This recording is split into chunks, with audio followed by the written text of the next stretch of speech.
Assalamualaikum warahmatullahi wabarakatuh. Selamat siang sobat desa. Saya Badrianto. Saya sekarang sedang berada di Desa Sukolilo Barat. Ya Bang, tepatnya di sini ada desa wisata namanya Kutai Sugbar. Ini salah satu desa yang menjual view pemandangan Jembatan Suramadu, salah satu ikon di Pulau Madura. Nah, konon ini salah satu desa wisata yang dibangun oleh Desa Sukolilo Barat yang dikelola langsung oleh BUMDes Sekar Arum. Nah, saat ini saya sedang bersama dengan Ketua BUMDes Sekar Arum, namanya Mas Fikri Al-Haq. Nah, saat ini saya akan tanya-tanya langsung kepada Mas Fikri bagaimana proses berdirinya Kutai Sugbar ini yang katanya saat ini sedang viral ya Bang, ya. Khususnya di Pulau Madura, Kabupaten Bangkalan. Nah, katanya di sini sempat membludak para pengunjung atau wisatawan, terutama di sore hari yang ingin menikmati pemandangan. Kita bisa melihat jarak dekat keindahan Jembatan Suramadu. Ya, halo Mas Fikri. Ya. Ini awal mulanya berdirinya kapan nih? Kutai Sugbar ini berdiri September tahun 2020. Tahun 2020. Jadi, sekarang tahun 2000 masih umur 5-6 bulan. 5-6 bulan. Itu proses pendiriannya gimana?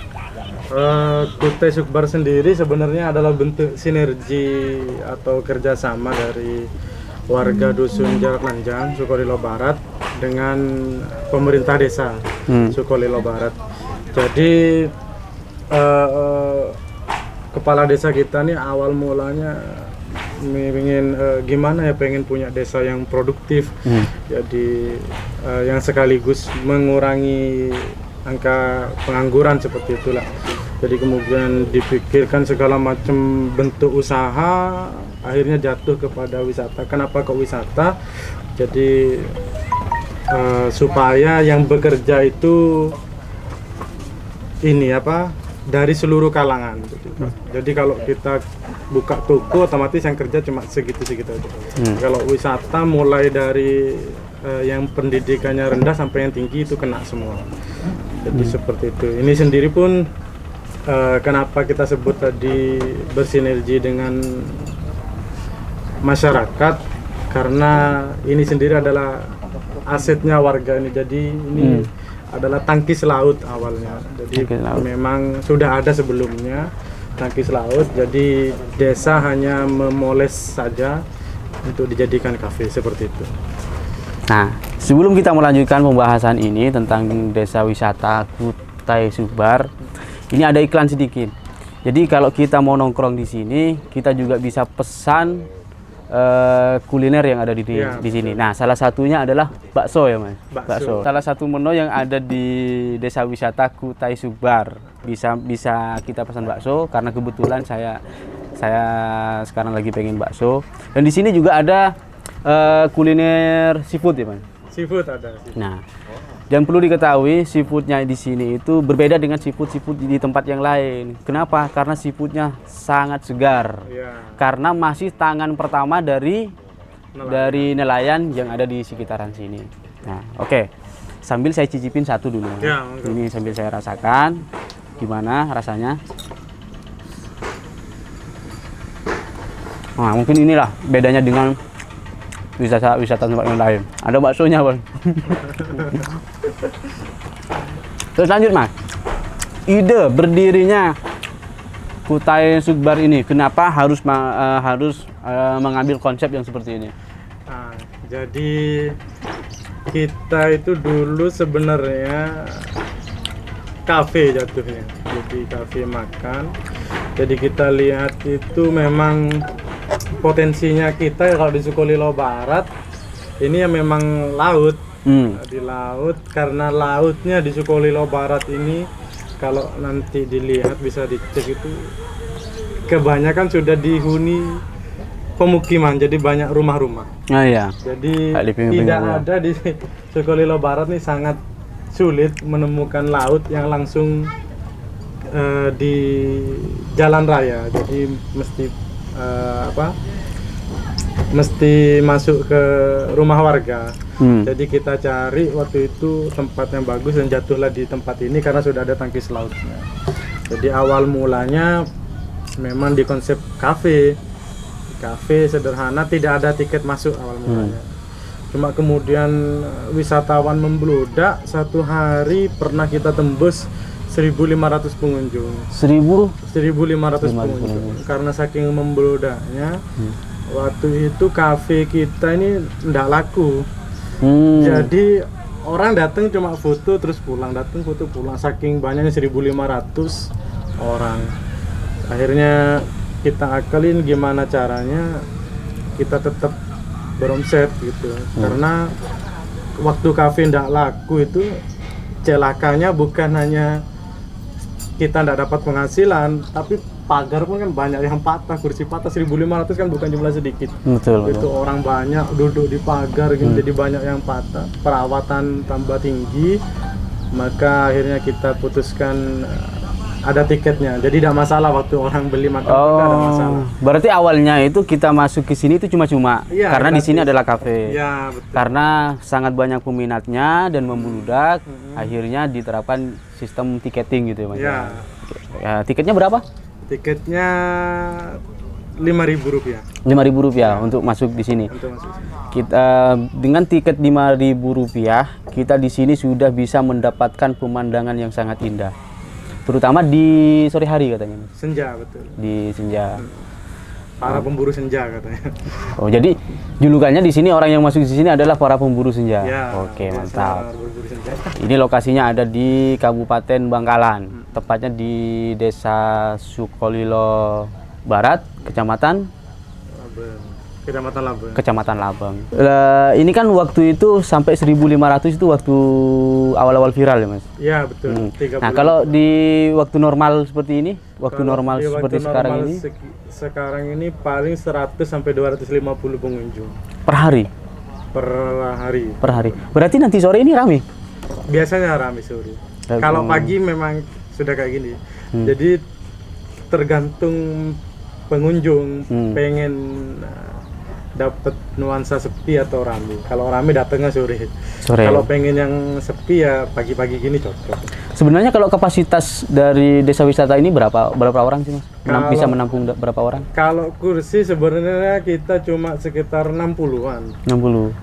Kursi kita cuma tapi kebanyakan orang-orang sih duduk di rumput-rumput itu sama di belakang sana, di belakang dapur. Nah, setelah ramai seperti itu, kafe masih jalan berarti. Kafe jalan. Apa saja menu-menunya yang bisa didapatkan ketika kita harus berkunjung ke Kutai Sukbar ini? Jadi di Kutai Sukbar itu kalau makanan kita ada seafood. Seafood itu ada ikan bakar, ikan goreng, ada udang, ada cumi. Kemudian kalau menu dagingnya larinya ke bakso. Bakso kan daging gitu. Bakso. Kemudian kalau menu ayam kita ada ayam geprek. Kemudian mimian. Kalau minuman kita ada Kopi. yang ya kopi ada, tapi yang paling laris best sellernya itu kita ada Thai tea sama matcha itu, matcha tea. Ini lagi-lagi yang perlu diketahui bahwa seafoodnya di sini benar-benar segar karena masih tangan pertama dari nelayan. Oke. Dulu ini kan didirikan tahun 2020 menggunakan dana desa. Menghabiskan berapa dana desa itu Mas? Untuk dana desa sendiri, saya sendiri kurang tahu persis karena diserahkan ke BUMDes itu dalam bentuk bangunannya. Jadi kami kurang tahu persis. Jadi dari kepala desa itu menghibahkan bangunan ini Ya, kepada BUMDes untuk dikelola Sudah seperti itu.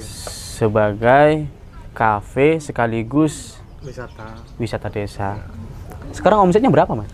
Omset itu jadi kita memilih tahun bukunya kita memilih Januari Desember Januari Desember karena kita buka September waktu kita tutup di Desember itu kurang lebih bersihnya profitnya itu 110 juta per tahun ya? itu 3 bulan berarti ya?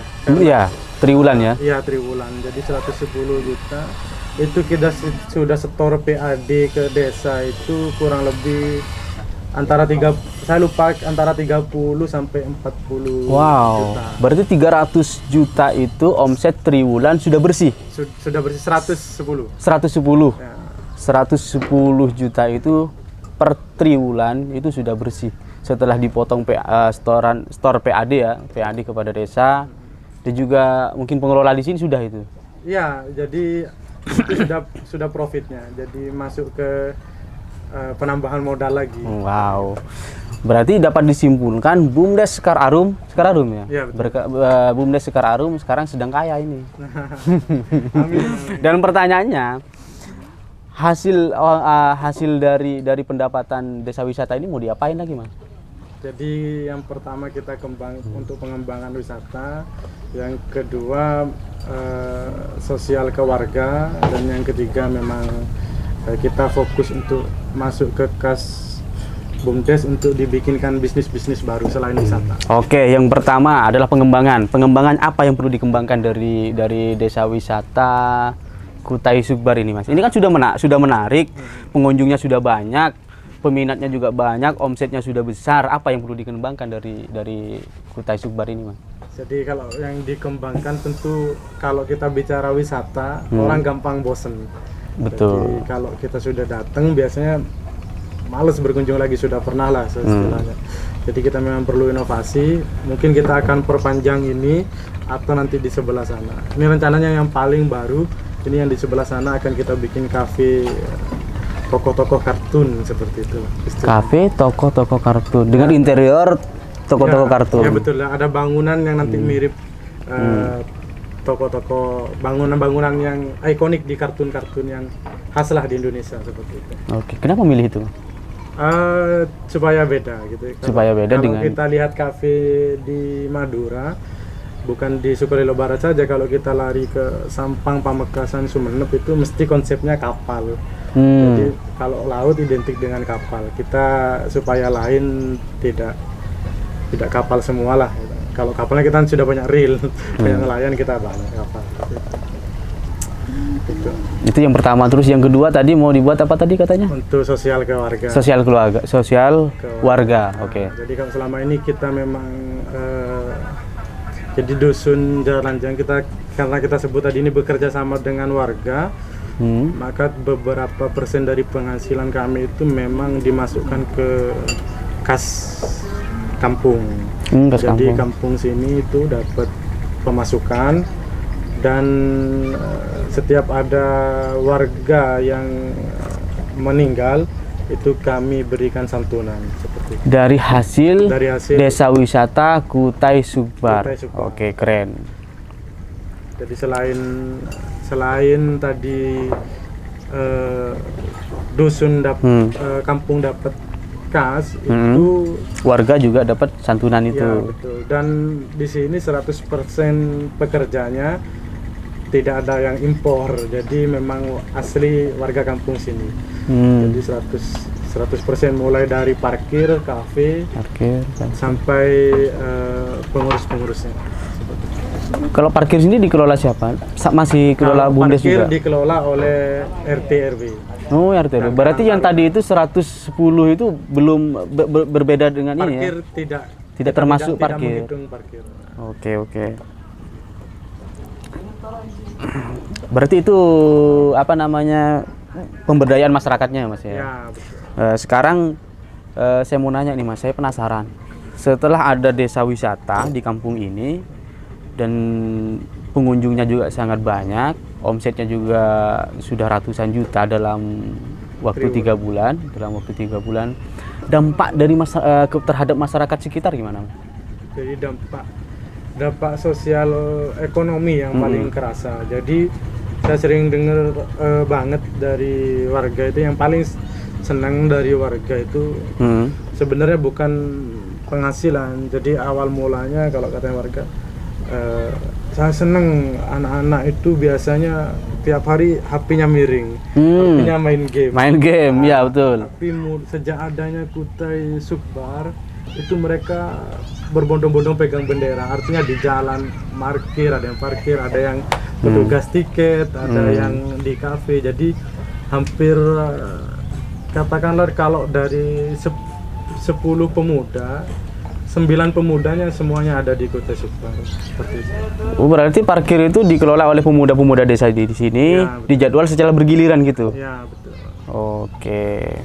Nah, sebelum mengakhiri perjumpaan saya dengan Mas Fikri Al-Haq selaku Ketua BUMDes Sekar Arum yang mengelola Desa Wisata Kutai Sukbar ini, saya minta dipresentasikan keunggulan-keunggulan yang ada di Desa Wisata Kutai Sukbar ini dibandingkan dengan desa wisata lainnya atau wisata lainnya yang ada di sekeliling Suramadu, karena juga banyak di sini ternyata wisata yang menjual view Suramadu dan laut. Nah, keunggulan di Kutai Sukbar ini apa, Mas? Jadi yang pertama, keunggulannya di Kutai Sukbar itu kalau kita mau cari view Suramadu dengan sunset, maka saya pastikan yang terbaik ada di Kutai Sukbar. Kenapa? Karena Suramadunya ada di sebelah barat, dan matahari tenggelam juga di barat, bukan betul. di timur kan. Jadi matahari mau jatuh, mau tenggelam, dengan Suramadu, jadi awannya agak kuning itu keren banget. Yang pertama itu. Yang kedua, akses masuk satu-satunya mungkin kita di Kecamatan Labeng itu yang masuk ke perumahan warga itu di tempat kita ini. Jadi, dan di sini juga bisa menyewa perahu. Jadi kalau kita mau makan sambil pakai perahu jalan-jalan di bawah Suramadu, mau lihat penasaran kakinya Suramadu tuh kayak apa sih, yang namanya paku bumi seperti apa. Jadi kita bisa naik perahu sambil kita beli jus alpukat lah minimal. Bisa sewa perahu di sini. Sewa perahu di sini. Jadi pakai milik nelayan. Dan itu BUMDes tidak ambil sepersen pun. Jadi setiap kunjungan dari pengunjung yang ingin naik perahu itu 100% milik nelayan. Makanya setiap dari kunjungan pengunjung selalu ada doa dari nelayan-nelayan kita. Saya sangat penasaran dengan sewa perahu ini, Bang. Sewa perahu itu berapa harganya? Kalau sewa perahu itu per orang 10. Hanya 10.000. 10.000. Jadi ke Suramadu 10.000 per orang. Itu berapa jam kira-kira? Atau per jam atau per perjalanan? Nanti di sana foto-foto selfie sepuasnya dulu, atau mau bikin ngevlog sepuasnya sambil jalan foto baru nanti boleh pulang balik ke sini istilahnya kayak gitu. Jadi satu perahu itu bisa buat rame-rame. Ya. Jadi bayar patungan 10.000. Kalau 5 orang berarti 50.000. Betul, seperti itu. Oke. Jadi menarik, kita bisa melihat secara dekat dan sangat dekat kaki-kaki jembatan Suramadu. Selama ini kan kita penasaran seperti apa gitu kan.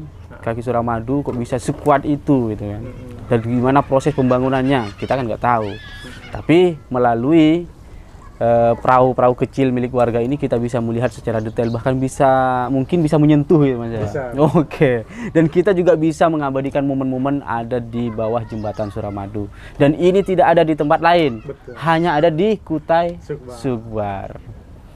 Oke, mungkin sekian perjumpaan kami dengan Mas Fikri Al-Haq selaku Ketua BUMDes yang mengelola Desa Wisata Kutai Sukbar. Oke, see you next time. Assalamualaikum warahmatullahi wabarakatuh.